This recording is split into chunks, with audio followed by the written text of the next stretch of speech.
Hello viewers, কেমন আছেন সবাই? আজকের ভিডিওতে দেখাবো কিভাবে আপনারা নিজের কম্পিউটার দিয়ে দূরবর্তী কোনো কম্পিউটারের কাজ করবেন। তো আমার নাম দেবমোদর, আপনারা দেখতেছেন Dmtechnic। তো চলুন শুরু করা যাক।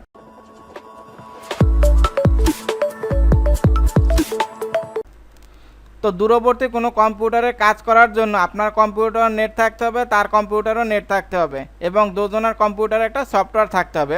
তো সেই সফটওয়্যারটা হচ্ছে আপনার এনিডেক্স। তো সেটা নামানোর জন্য ব্রাউজারে গিয়ে লিখবেন এনিডেক্স।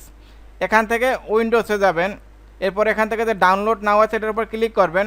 এখন এখানে আছে ডাউনলোড ভার্সন 6, আবার আছে এমএসআই ডেভেলপমেন্ট প্যাকেজের যে কোনো একটা ডাউনলোড দিলেই হবে। এরপর স্টার্ট ডাউনলোড, এরপর এখান থেকে ওপেন দিস ডেস্ক। এই যে নাম্বারটা এটা হলো আপনার, এই সেম একটা নাম্বার তার কম্পিউটার থাকবে, সেই নাম্বারটা আপনি এখানে বসাবেন। তো আমি আমার এক বন্ধুর নাম্বার এখানে বসাই। এরপর এখান থেকে আপনি কানেক্টে দেবেন। কানেক্টে দেওয়ার পর এখানে যে আছে দেখেন Windows firewall has block some feature on this program. এখান থেকে আপনি দেবেন অ্যালো অ্যাক্সেস। এখন এই যে তার কাছে কিন্তু আপনার রিকোয়েস্ট চলে গেছে, এখন সে অ্যাকসেপ্ট করলে পরে আপনি কাজ করতে পারবেন। তো আমি একটু ওয়েট করি আমার বন্ধু কত সময় অ্যাকসেপ্ট করে। এই তো আমার বন্ধু অ্যাকসেপ্ট করছে।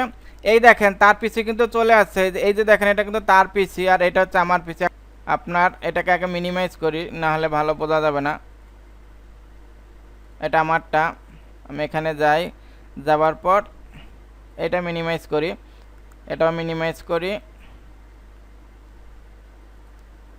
এখন দেখেন এই যে তার পিসি, এখানে ওই যে তারও আছে দেখেন যে Windows defender farewell has block some feature of this app, এটা তার অ্যাক্সেস দেওয়া লাগে আর কি। এটা আমি অ্যাক্সেস দিয়ে দিলাম। হ্যাঁ, এখন কথা লয় দূর থেকে কাজ করলে একটু সময় নেয় আর কি। তো এই ছিল আমার ভিডিও। এটা বুঝতে যদি আপনাদের কোনো সমস্যা হয় তাহলে অবশ্যই কমেন্ট করবেন, আমি রিপ্লাই দেবো। ভালো থাকবেন সবাই, নিজের খেয়াল রাখবেন। Thank you, bye, take care.